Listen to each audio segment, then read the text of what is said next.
Hello everyone. I'm Rahul Kumar Prajapati, and today uh, I will explain on the topic of development of civilization.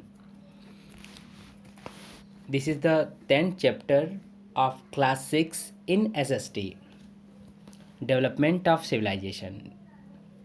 Many important changes took place in the evolution of human society from the period when the man was a gatherer to the time when he became a food producer. बहुत सारे changes, महत्वपूर्ण बदलाव जो होते हैं मानव सभ्यता में, मानव सभ्यता के विकास में बहुत सारे बदलाव हुए थे जब मानव ने फूड गैदरर से फूड प्रोड्यूसर बना। पहले मानव जानवरों का शिकार करता था और उन्हें इकट्ठा करके रखता था। जब वो फिनिश हो जाते थे फिर दूसरा जगह जाता था, फिर शिकार करता था। लेकिन अब वो जब फूड प्रोड्यूसर बन गया, जब क्रॉप्स को उगाने लगा, तो उस समय की बात की जा रही है। This changes led the foundation of civilization, और यही वो समय था जब सिविलाइजेशन यानी सभ्यता का जन्म हुआ। Civilization is that stage in human development when a lot of progress took place in the field of art, science, social, political and economic institutions. सभ्यता हम सभ्यता हम उसी स्टेज को कहते हैं जब मानव के हर फील्ड में विकास होता है। मानव विकास से जुड़ी हुई एक प्रक्रिया है जिसमें ढेर सारे प्रोग्रेस देखने को मिलते हैं, चाहे वो आर्ट का फील्ड हो, चाहे साइंस का फील्ड हो, चाहे सोशल या पॉलिटिकल या कोई इकोनॉमिक इंस्टीट्यूशंस की बात हो, तो इन क्षेत्रों में विकास देखने को मिलता है। The early civilization flourished on the bank of the river because the need of water, fertile soil and clay to make bricks from the for building houses. ढेर सारी सिविलाइजेशन नदियों के किनारे विकसित हुई। उसका मेन कारण ये था कि वहाँ पर पानी मिल जाता था और नदियों के किनारे की जो भूमि होती थी वो फर्टाइल होती थी, यानी उसकी उर्वरा शक्ति ज़्यादा थी और वहाँ कुछ ग्रो करने पर ज़्यादा उगता था। और वहीं पर वहाँ की मिट्टी को लेकर वो ब्रिक्स बना सकते थे, यानी ईंट बनाते थे। Moreover the water bodies provided opportunities for fishing, transport, trade as well as a moderate climate. इसके अलावा जो वाटर बॉडीज़ थी, यानी जो पानी का भंडार था, ये लोगों को ये अपॉर्चुनिटी प्रदान करता है कि वहाँ पर उस पानी में जितने भी फ़िश हैं या उन फ़िश को मार करके उनसे अपनी जीविका चलाना और ट्रांसपोर्ट के लिए यूज़ करना, उस पानी का बिजनेस के लिए यूज़ करना। ठीक है, तो इसके साथ साथ क्लाइमेट के लिए भी इसका यूज किया जा सकता था। क्लाइमेट के अकॉर्डिंग लोग घूमते थे। Man had learn the art of extracting and smelting of copper in the later neolithic period.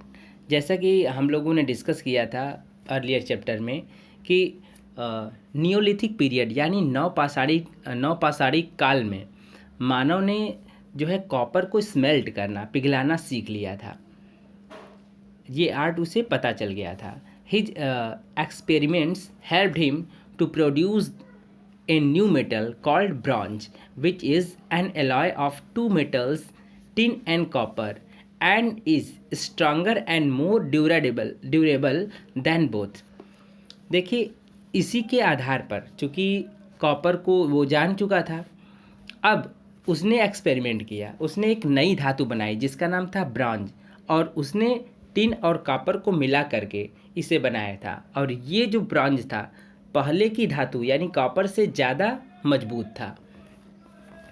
This period thus came to be known as bronze age. इसीलिए हम इसको कांस्य युगीन सभ्यता कहते हैं, क्योंकि इसमें ब्रॉन्ज की खोज हुई थी। Next, hence it helps the man to make better tools and implements to increase the efficiency and production।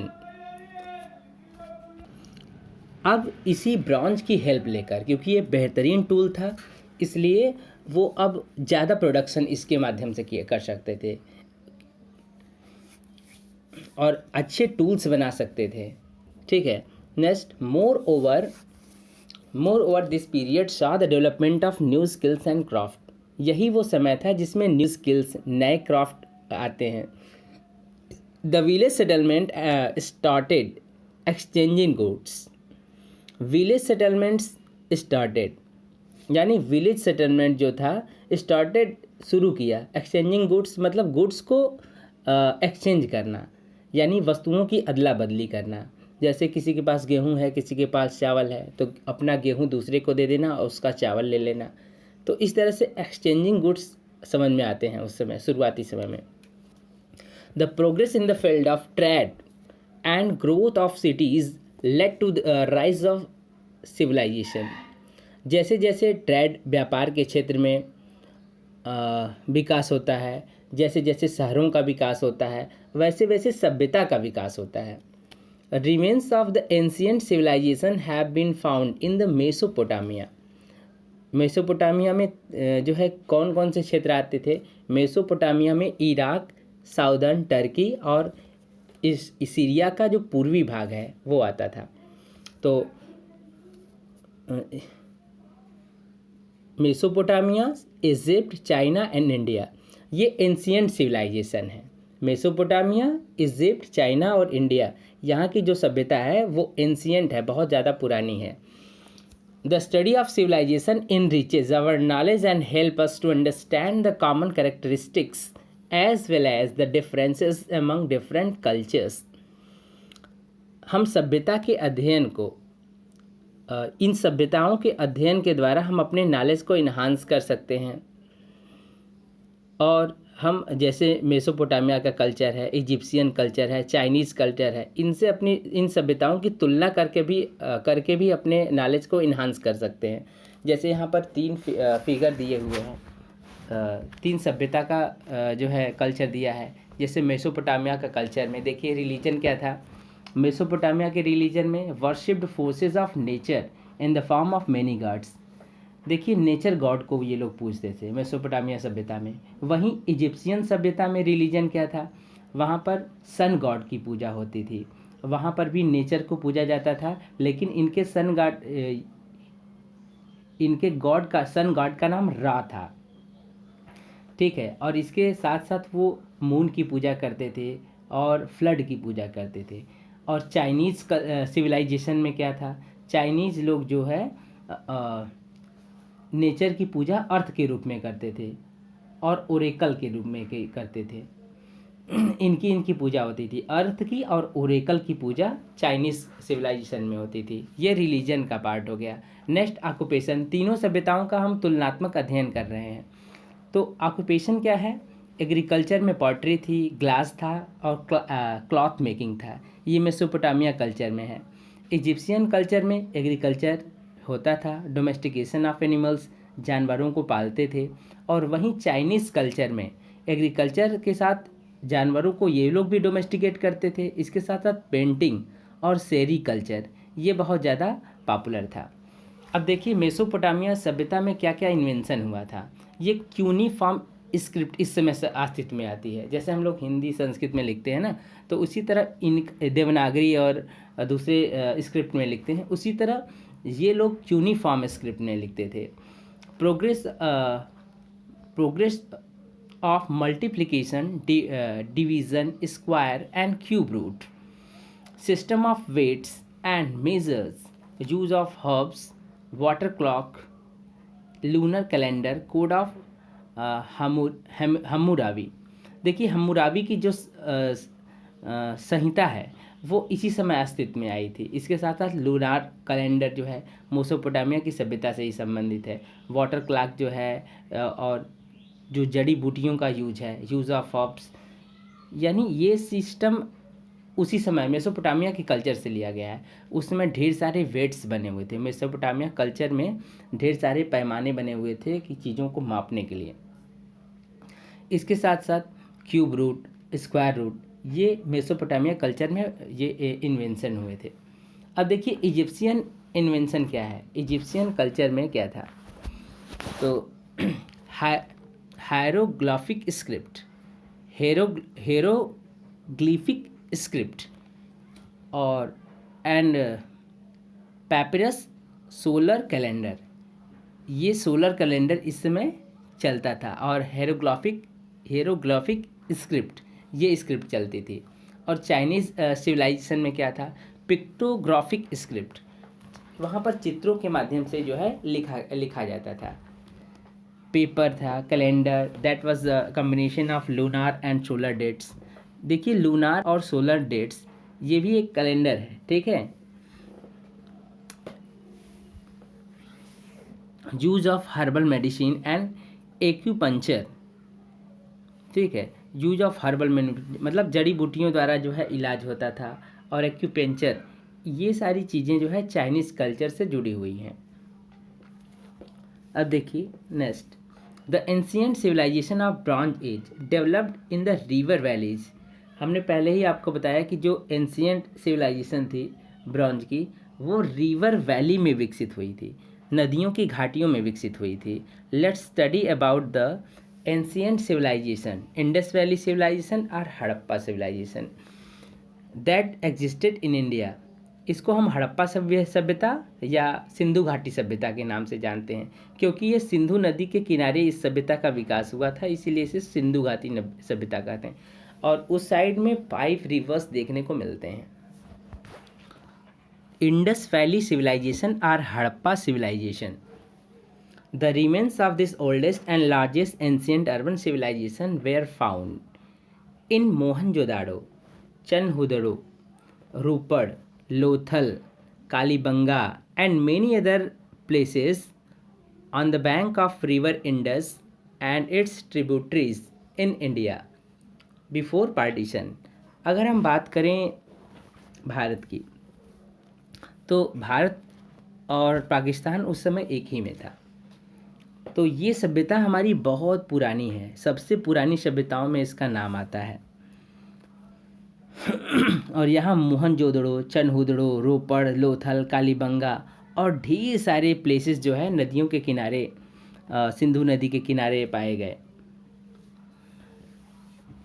The coins and other materials were excavated from first at Harappa in Punjab.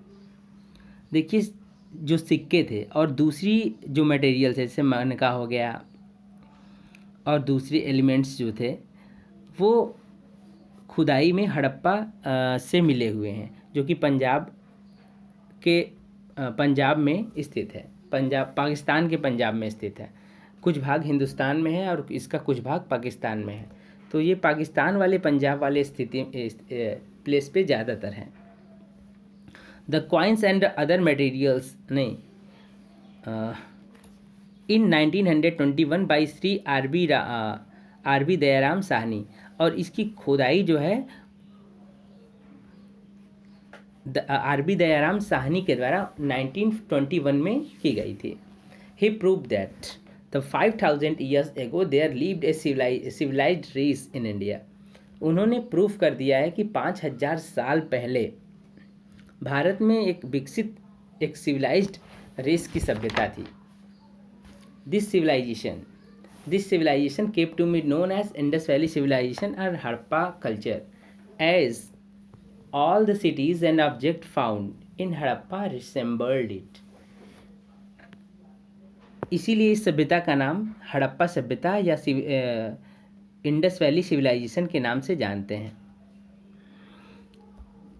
और इसके साथ साथ जितनी भी प्लेसेस अदर आसपास मिले हैं, वो सारे के सारे हड़प्पा सभ्यता से ज़्यादातर संबंधित हैं। अब देखिए सिटी प्लानिंग। भारत की जो सिटी थी वो बहुत बेहतरीन तरीके से बनी हुई थी। वहाँ पर पहले लोग रोड बनाते हैं और गलियाँ बनाते हैं, उसके बाद मकान की नींव डाली जाती थी। लेकिन आज क्या है, पहले घर बन जाते हैं और नाली के लिए तो बहुत जगह स्पेस ही नहीं छोड़ी जाती। और जो स्वच्छता का सबसे अद्वितीय नमूना होना चाहिए नाली, क्योंकि घरों का गंदे पानी अगर निकल के जाएगा तो जाएगा कहाँ, वो नाली के माध्यम से जाना चाहिए ना। तो ये सारी चीज़ें उस समय हमारे हड़प्पा कल्चर में ही हो गई थी। सोचिए हमारी सभ्यता इतनी ज़्यादा विकसित थी। तो देखिए city planning, the excavations prove that the cities were well planned. हमारी सभ्यताएं बहुत ज़्यादा वेल प्लान्ड थी। Most cities were divided into 2 parts. पूरे शहर को 2 भागों में बांट दिया गया है। The upper raised part was called citadel.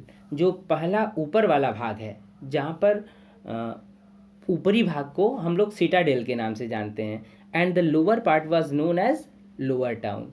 और जो निचला भाग है उसको हम लोग लोअर टाउन के नाम से जानते हैं। The citadel was the central part of the city. Citadel city का केंद्रीय भाग था। It enclosed important buildings like great bath, the greenery and the town hall.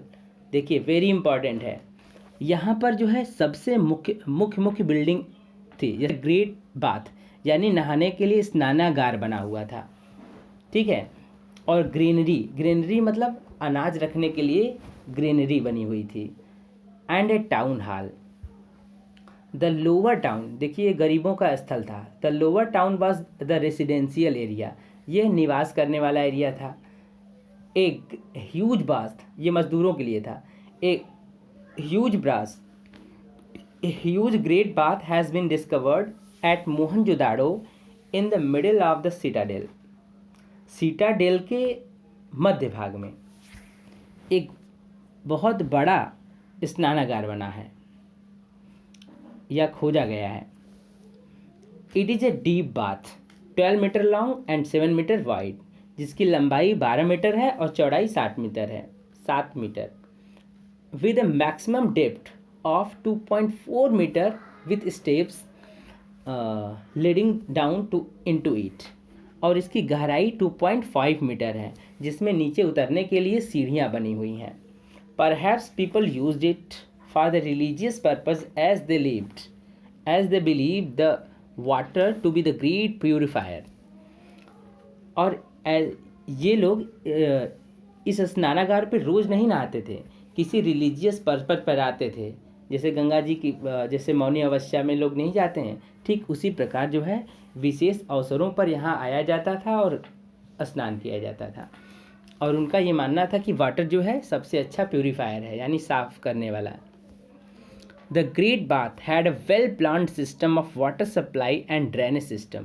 इसके बारे में मैंने पहले ही बता दिया। ग्रेट बाथ जो था वो वेल प्लान्ड ड्रेनेज सिस्टम से संबंधित था, यानी पानी के निकास की व्यवस्था पहले ही कर ली गई थी और पानी की आपूर्ति की भी व्यवस्था कर ली गई थी कि कहाँ से पानी आएगा और कहाँ से पानी जाएगा। हर घरों में कुएं मिले हैं, ज़्यादातर जो है घरों में कुएं मिले हैं, घर घर में कुआं। सोचिए तो कितना अच्छा व्यवस्था था। लाइफ स्टैंडर्ड कितनी अच्छी तरह से वहाँ पर देखने को मिलता है हड़प्पा सभ्यता में। The amazing fact is that it's brick work was completely water proof. इसका जो ब्रिक वर्क है, यानी जो ब्रिक बनाया गया है, उसमें से पानी रीस करके जा नहीं सकता। मतलब कितना वाटर प्रूफ सिस्टम था, ये अमेजिंग फैक्ट है इसका। The floor of the tank was built with gypsum plaster and thick layer of bitumen. अब देखिए उस समय हजारों साल 5000 साल पहले ही जो फर्श बनाए जाते थे वो जिप्सम प्लास्टर और बिटुमिन को मिला करके बनाए जाते थे और ये बहुत ड्यूरेबल था। द सिटाडेल, अब देखिए आपको जानकर आश्चर्य होगा कि बहुत सारे रूम में जो है कच्चा था नीचे का भाग, लेकिन जो नहाने वाले भाग था वहाँ पर मिट्टी को कूट करने के बाद उसको पक्का बनाया गया था, क्योंकि उस समय भी लोगों को मालूम था कि अगर नहाएंगे तो पानी जो है पानी से कीचड़ हो जाएगा, तो उस समय इन्होंने ये व्यवस्था कर ली थी। The Citadel also house the ruling classes, the priest and the merchant. जो सिटाडेल वाला एरिया था उस एरिया में प्रिस्ट के लिए, मर्चेंट के लिए और रूलिंग क्लास के लिए जो है भवन बने हुए थे, यानी ये लोग उसी सिटाडेल वाले एरिया में रहते थे। A high and thick wall protected the citadel from the frequent floods of the Indus Valley. देखिए इन्होंने बहुत अच्छी व्यवस्था क्या की थी, उस सिटाडेल वाले एरिया को ये चारों ओर से घेर दिए थे। क्यों घेरे थे? ताकि फ्लड आ जाए तो उस बाढ़ से उस सिटाडेल वाले एरिया की रक्षा हो जाए। Small merchant, craftsman and labourers inhabited the lower town. जो स्मॉल मर्चेंट यानी छोटे छोटे व्यापारी जो थे, शिल्पीकार जो मूर्तियां बनाया करते थे, लेबरर्स जो भवन बनवाने में हेल्प करते थे, लेबर मजदूर के रूप में काम करते थे, इन सब का घर जो है लोअर टाउन में रखा गया था। इनको सिटाडेल वाले एरिया में नहीं रखा जाता था, इनको लोअर टाउन यानी दूसरे क्षेत्र में रखा जाता था। Here the houses were built on either side of the street with baked bricks, stones and wood. देखिए यहाँ पर जो घर बने हुए या तो सड़कों के किनारे बने हुए हैं, और जो उन घरों की जो ईंटें हैं वो बेग्ड हैं यानी पकी हुई ईंटों से बनाए हैं या स्टोन है, और वुड इनका यूज करके जो घर बनाया गया है। Each house had 2 or 3 stories with stairs, यानी ज़्यादातर घर जो है 2 से 3 मंजिले बने हैं और जिसमें सीढ़ियाँ बनी हुई हैं।